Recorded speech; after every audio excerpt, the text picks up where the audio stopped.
ጤና ይስጥልኝ የተወደዳችሁ ተከታታዮቻችን ምጣኔ ሀብታዊ እድገት ለማህበራዊ ዋስትናችን በማለት ተግቶ ከሚሰራው ገበያ ሚዲያ የህዳር 9 ቀን 2018 ዓ.ም የዕለቱን የምዕራፍ 1 የዜና ዘገባችንን ይዘንላችሁ ቀርበናል። የዜና ዘገባችንን ስፖንሰር ያደረገልን አጋራችን ደግሞ የሮሃ ፎሬክስ ቢሮ ነው። በዜና ዘገባችን ላይ የሮሃ ፎሬክስ ቢሮን የዕለቱ የምንዛሬ ተመን የምናሳውቃችሁ ይሆናል። ዜናዎቻችን ላይ የተመረጡ ምጣኔ ሀብታዊ ማህበራዊና ሌሎች ወቅታዊና አዳዲስ ጉዳዮችን አካተናል።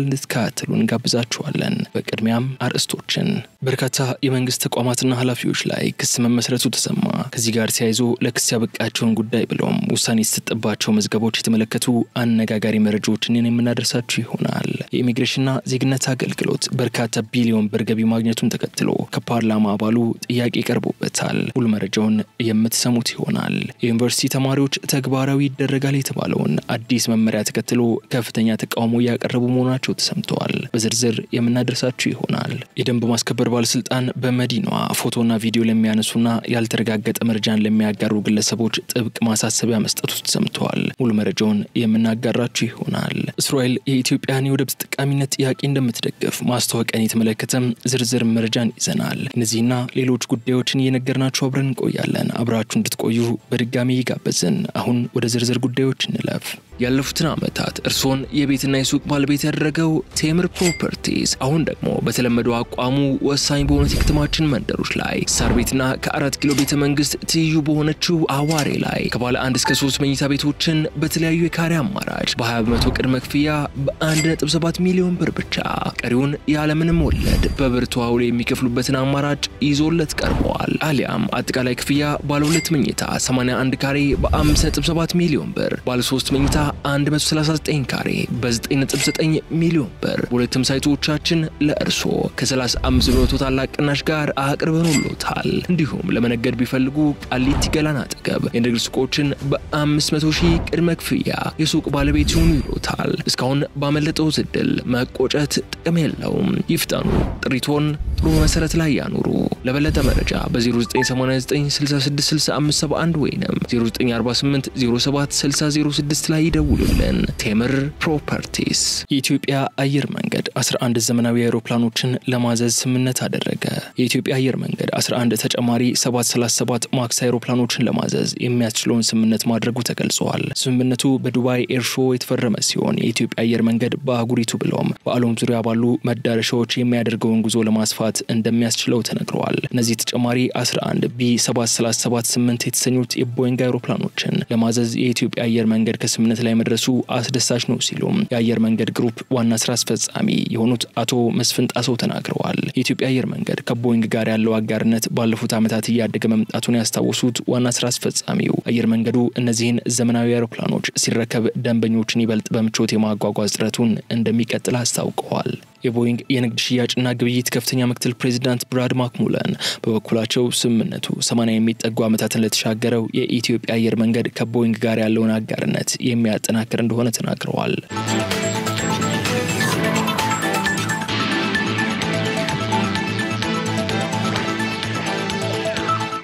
የ10 ዓመት ታዳጊ በነብር ተበልቶ ሞቶ መገኘቱን ፖሊስ ገለጸ።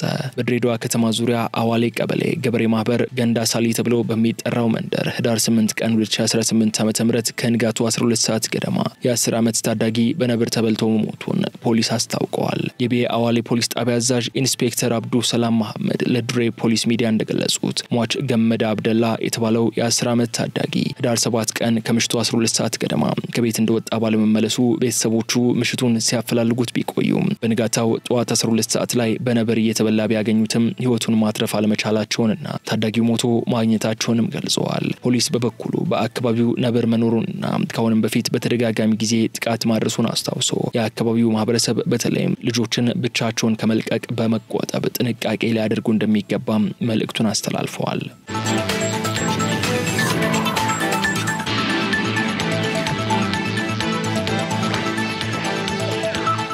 በድሬዳዋ ከተማ በርካታ ለህዝብ ጤና ስጋት የሆኑ ምርቶች ተወገዱ።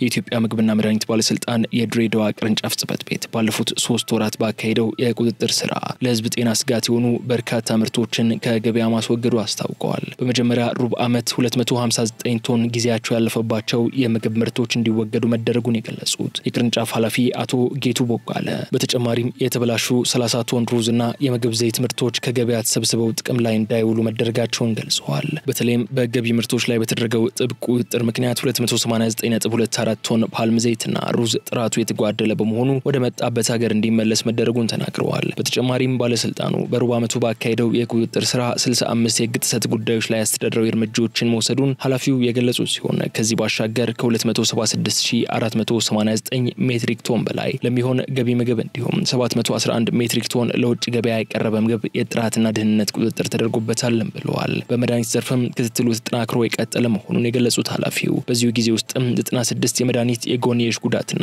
437 የክትባት የጎንዮሽ ጉዳት ሪፖርቶች መሰብሰባቸውን ገልጸዋል። ህገወጥ ምርት ዝውውር ለመቆጣጠር ከፖሊስ ጋር በቅንጅት እየተሰራ ሲሆን ከህብረተሰቡ የተላኩ 30 የጥቆማ መልእክቶች ለቁጥጥር ስራው ከፍተኛ ጥቅም ላይ መዋላቸውንም ያሳወቁ ሲሆን በተጨማሪም ወደ ዘርፉ ለመግባት መስፈርት ላሟሉ 160 ድርጅቶችም የብቃት ማረጋገጫ እንደተሰጣቸው አሳውቀዋል።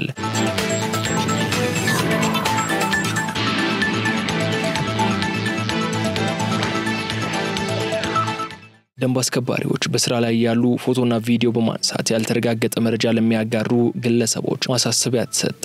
አዲስ አበባ ከተማ አስተዳደር ደንብ ማስከበር ባለስልጣን በስራ ላይ ያሉ ሰራተኞቹን ፎቶ በማንሳትና ቪዲዮ በመቅረጽ ያልተረጋገጡ መረጃዎችን የሚያጋሩ ግለሰቦች ከድርጊታቸው እንዲቆጠቡ አሳስበዋል። ባለስልጣኑ ሰሞኑን በማህበራዊ ሚዲያ ሲዘዋወር የነበረውን በቂርቆስ ክፍለ ከተማ በወረዳ 2 ደንብ ማስከበር ጽሕፈት ቤት ከደንበል ወደ ቦሌ በሚወስደው በኮሪደር ልማት በለማ መናፈሻ ሳር ላይ በመኪና በመሄድ ጉዳት ያደረሰችው አሽከርካሪ በምሳሌነት የተጠቀሰ ሲሆን በደንብ ቁጥር 167/2016 የቅጣት ሰንጠረዥ 2 ተራ ቁጥር 20.2 መሰረት 5000 ብር በመቅጣት አስተዳደራዊ እርምጃ መውሰዱን አስታውሰዋል። አያይዞም ጉዳት ያደረሰችው አሽከርካሪ በጊዜው ልጅ ታሞብኛል በማለት እዛው አካባቢ እንደምትሰራ ለጥፋቱም የሚቀጡትን ቅጣት ለመክፈል ፈቃደኛ በመሆን ሰራተኛቸውን እንደሚልኩ በቦታው ተመድበው ለሚሰሩ የደንብ ማስከበር ኦፊሰሮች እየገለጹ በነበረበት ወቅት ማንነቱ ያልታወቀ ግለሰብ ቪዲዮ በመቅረጽ የተቋሙን ገጽታ ለማጥፋትና የደንብ ማስከበር ስራውን ለማስተጓጎል የተለቀቀው መረጃ አግባብነት የሌለው መሆኑን አስታውቀዋል። በተጨማሪም ተቋሙ ህብረተሰቡ በከተማ ውስጥ በመንግስትና በህዝብ ሀብት የተገነቡ መሰረተ ልማቶችን የኮሪደርና የወንዝ ዳር ፕሮጀክቶችን ደህንነት በመጠበቅ መገልገልና መጠቀም እንዳለበትም አሳስበዋል። ባለስልጣኑ ከዚህ በፊት በኮልፌ በየካና በቂርቆስ ክፍለ ከተሞች በስራ ላይ ያሉ ሰራተኞቹን ያለ ፍቃድ ፎቶ በማንሳት ሶሻል ሚዲያ ላይ በማጋራት በወንጀል ተጠያቂ ያደረገ መሆኑን በመግለጽ ሌሎችም ተመሳሳይ ድርጊት የፈጸሙ ከአዲስ አበባና ከፌደራል ፖሊስ ጋር በመነጋገር መረጃ ያጣራ መሆኑን አስታውቀዋል። በከተማዋ ደንብ የሚተላለፉ ግለሰቦችና ተቋማት ላይ የሚወሰደውን እርምጃ አጠናክሮ እንደሚቀጥል እንዲሁም በማህበራዊ ሚዲያ የተቋሙን ስም የሚያጠለሽ ያልተረጋገጠ መረጃዎችን በማጋራት ህብረተሰቡን በሚያሳስቱ ግለሰቦች ላይም ከድርጊታቸው እንዲቆጠቡ ባለስልጣኑ አሳስበዋል። በመሆኑም የከተማው ነዋሪ በሚኖርበት አካባቢ ህገወጥ ተግባራትን ካስተዋለና ማንኛውም ጥያቄ ሲኖረው በነጻ ስልክ 9995 ጥያቄ እንዲያቀርብና መረጃ እንዲሰጥ ጥሪውን አቅርበዋል።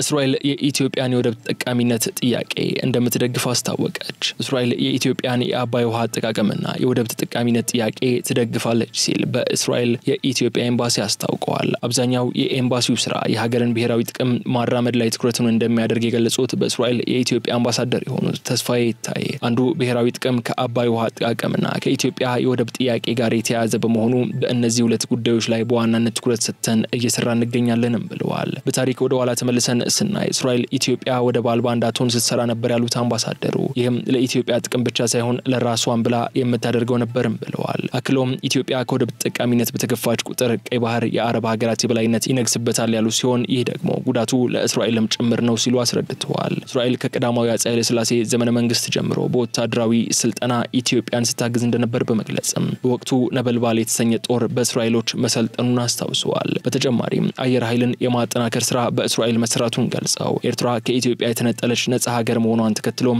ኢትዮጵያ ከሁለት ወደቦች ማለትም ከምጽዋና አሰብ ባለቤትነት ወደ ወደብ አልባ ሀገርነት ተቀየረች ብለዋል። አሁን ላይ ኢትዮጵያ በህጋዊ ሰላማዊና ዲፕሎማሲያዊ መንገድ በሰጥቶ መቀበል መርህ የባህር በር ባለቤት ለመሆን ጥረት ያደረገች መሆኑን በማንሳት ኤምባሲው ባገኘው አጋጣሚ ሁሉ ይህንን የኢትዮጵያን ጥያቄ በማስረዳት ላይ እንደሚገኝም ተናግረዋል። ስለዚህ በእስራኤል በኩል ኢትዮጵያ የባህር በር የማግኘት ጥያቄዋን የመቃወም ሁኔታ የለም በማለት ኢትዮጵያ እንደገና መልሳ ወደ ቀይ ባህር ጠረፍ ብትመጣ አንደኛ ወዳጅ ሀገር ናት፣ በተጨማሪም እስራኤል ኢትዮጵያን መግቢያ በር አድርጋ ስለምትመለከታት ከሌሎች አፍሪካ ሀገራት ጋር ያላትን ግንኙነት ለማጠናከር እንድታግዛት ትፈልጋለች በማለት ማብራራታቸውን አሃዱ ሬዲዮ ዘግቧል።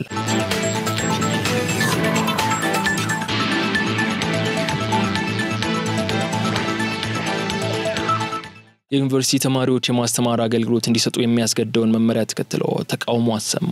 በተለያዩ ዩኒቨርሲቲዎች የሚገኙ ተማሪዎች የሶስተኛ ዓመት ትምህርታቸውን ሲያጠናቅቁ ለአንድ ዓመት የማስተማር አገልግሎት እንዲሰጡ የሚያስገድደው መመሪያ ላይ ተቃውሞ እያሰሙ መሆኑ ተገልጿል። በሀገሪቱ እየተፈጠረ ያለውን የመምህራን እጥረት ለመቅረፍ በጥናት ከተለዩ የአጭር ጊዜ መፍትሄዎች መካከል የዩኒቨርሲቲ ተማሪዎች የሶስተኛ ዓመት የዩኒቨርሲቲ ትምህርታቸውን ሲጨርሱና አራተኛ ዓመት ከመጀመራቸው በፊት በየትምህርት ዘርፋቸው ለአንድ ዓመት አገልግሎት እንዲሰጡ ማድረግ የሚለው አንዱ መሆኑን የትምህርት ሚኒስትሩ ፕሮፌሰር ብርሃኑ ነጋ ሰሞኑን መግለጻቸው ይታወቃል። በዚህም በጉዳዩ ላይ ውይይት መጀመሩ የተገለጸ ሲሆን ውይይቱ በዚህ ዓመት ተጠናቆ ደንብ እንደሚወጣለትና በሚቀጥለው ዓመት ወደ ስራ ሊገባ እንደሚችል መነሳቱ አይዘነጋም። በክፍያና በጥቅማ ጥቅም ማነስ ምክንያት ወደ መምህርነት ሙያ የሚገባ የሰው ኃይል እየቀነሰ በመሆኑ እጥረት ያጋጥማል ተብሎ እንደሚጠበቅ የትምህርት ሚኒስትሩ መናገራቸው የሚታወስ ነው። ይህንን ተከትሎ በተወሰኑ ዩኒቨርሲቲዎች የሚገኙ ተማሪዎች ከትናንት ሰኞ ህዳር 8 ቀን 2018 ዓ.ም ጀምሮ ተቃውሟቸውን እያሰሙ የሚገኙ ሲሆን በጉዳዩ ላይ እኛ ተማሪዎች በመጀመሪያ አስተያየት ልንጠይቅ ይገባ ነበር፣ ብዙ ጊዜያት ባክነውብናል፣ ተጨማሪ አንድ ዓመት ተቀባይነት የለውም፣ የመምህርነት ሙያ ስልጠና ያልወሰዱ ተማሪዎችን የማስተማር አገልግሎት ስጡ ማለት ተቀባይነት የለውም የሚሉት እንዲሁም ሌሎች የመሳሰሉትን አስተያየቶች ይዘው ወጥተዋል። በተማሪዎቹ ተቃውሞ ላይ የትምህርት ሚኒስቴር እስካሁን ያለው ነገር ባይኖርም ውሳኔው ያልተጠናቀቀና በውይይት ላይ ያለ መሆኑን የትምህርት ሚኒስቴሩ በምክር ቤት ተገኝተው በሰጡት ማብራሪያ ላይ ገልጸዋል።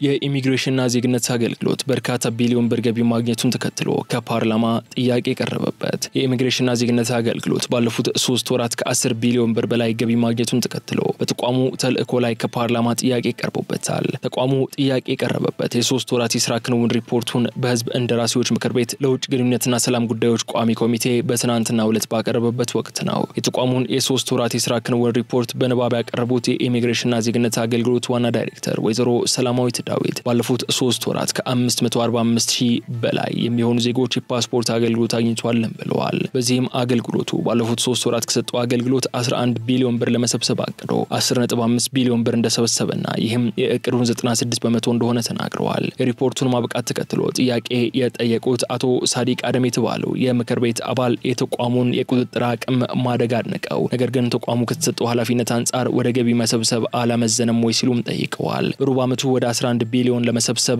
የኢሚግሬሽንና ዜግነት አገልግሎት ማቀዱን ያስታወሱት የምክር ቤት አባሉ አገልግሎቱ ቀዳሚ ግቡ ገቢ መሰብሰብ ነው ወይስ አገልግሎት ተደራሽ ማድረግ ነው ካሉ በኋላ ማብራሪያ እንዲሰጣቸውም ጠይቀዋል። አገልግሎቱ ገቢ ላይ ትኩረቱን አድርጓል በሚል ተነሳላቸው ጥያቄ መልስ የሰጡት ወይዘሮ ሰላማዊት የምንሰጠው አገልግሎት ስለሆነ በዚህም ብዙ ገንዘብ እንሰበስባለን ሲሉ ተናግረዋል። የተቋሙ ባህሪ አገልግሎት መስጠት ነው። በዚህም በተለይ የውጭ ሀገር ሰዎች ሲመጡ ቪዛ እንሰጣለን። ይህ አገልግሎት ደግሞ በየትኛውም ዓለም በገንዘብ የተተመነ ነው ሲሉ አስረድተዋል።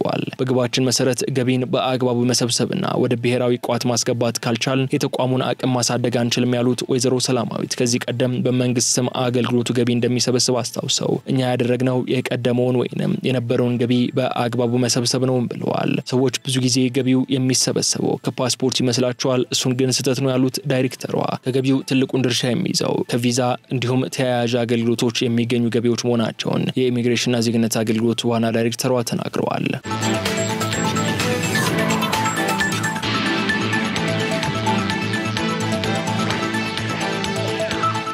ለቀረበባቸው ክስ ምላሽ ባልሰጡ በርካታ የመንግስት ተቋማትና ኃላፊዎች ላይ ክስ ተመሰረተ። የኢትዮጵያ ሕዝብ እንባ ጠባቂ ተቋም አስተዳደራዊ በደል አድርሶብናል በሚል በሰራተኞቻቸው ለቀረበባቸው ክስ ተገቢውን ምላሽ ባልሰጡ ከ50 በላይ የሥራ ኃላፊዎችና ተቋማት ላይ ክስ መመስረቱን አስታውቀዋል። በዚህም መሰረት ከ2017 በጀት ዓመት ጀምሮ ክስ ከተመሰረተባቸው ከ50 በላይ ተቋማት መካከል በፍርድ ቤት የጥፋተኝነት ውሳኔ የተሰጠባቸው መዝገቦች መኖራቸውን በተቋሙ የይግባኝ ሰሚና የውሳኔ ማስፈጸም መሪ ስራ አስፈጻሚ አቶ ደነቀ ሻንቆ ተናግረዋል። የሕዝብ እንባ ጠባቂ ተቋሙ በ2017 ዓ.ም ክስ ከመሰረተባቸው 40 የመንግስት ተቋማትና ኃላፊዎች መካከል 22 መዝገቦች እልባት ሲሰጣቸው ቀሪዎቹ 18 መዝገቦች ወደ 2018 በጀት ዓመት መዘዋወራቸውንም አያይዘው ገልጸዋል። በ2018 በጀት ዓመት የመጀመሪያ ሩብ ዓመት ደግሞ 13 መዝገቦች ላይ ክስ ተመስርቶ በ4 መዝገቦች ላይ ውሳኔ ተላልፎ መዝገቦች ዘግቷልም ብለዋል። በአጠቃላይ እልባት በተሰጣቸው መዝገቦች ላይ የተጣለውን ቅጣት በተመለከተ ፍርድ ቤቱ የአስተዳደር በደል ያደረሱ ኃላፊዎች ከስራ እንዲታገዱ የገንዘብ መቀጮ እንዲቀጡና ተቋሙ ለተበዳዮች ካሳ እንዲከፍልና ለሌሎችም መሰል አስተማሪ ቅጣት ማስተላለፉንም አብራርተዋል። ክስ ከተመሰረተባቸው የመንግስት ተቋማት መካከል በሲዳማ ክልል ደቡባዊ ሲዳማ ዞን የቡርሳ ማዘጋጃ ቢሮ፣ የምዕራብ ጉራጌ ዞን በከምባታ ዞን የዱራሜ ከተማ ማዘጋጃ ቤት ኃላፊ፣ በደቡብ ኢትዮጵያ ክልል ወላይታ ዞን፣ በቤንሻንጉል ክልል ቡለን ወረዳ፣ በአማራ ክልልና በትግራይ ክልል የሚገኙ 6 የመንግስት ተቋማት ይገኙበታልም ተብለዋል። በአዲስ አበባ ከተማ ካሉት መካከል ደግሞ የካ ጉለሌ፣ ቃሊቲና ልደታ ክፍለ ከተሞችን የጠቀሱት አቶ ደነቀ ዜጎች ለአስተዳደራዊ በደል ያቀርቧቸው አቤቱታዎች በተለይም ከይዞታ ጋር በተያያዘ ሰራተኞች ጥቅማጥቅምና ደሞዝ አለመከፈል ጋር በተያያዥነት ያላቸው ጉዳዮች ላይ እንደሚያተኩሩም ገልጸዋል። በተጨማሪም ከአስተዳደራዊ በደል ጋር ተያይዞ የቀረቡ አቤቱታዎች ከግል መስሪያ ቤቶች ይልቅ በመንግስት መስሪያ ቤቶች ላይ የቀረቡት ቁጥራቸው ከፍተኛ መሆኑን መሪ ስራ አስፈጻሚው ተናግረዋል።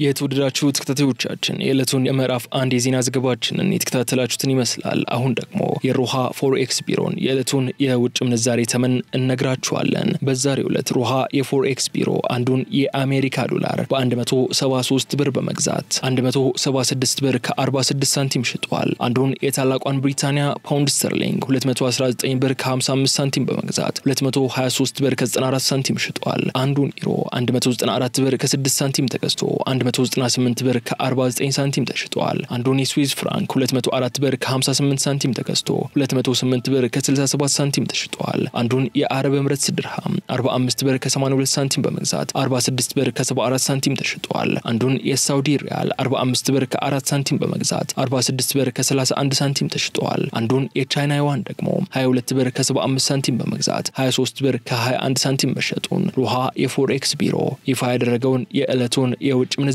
ተመን ያሳያል።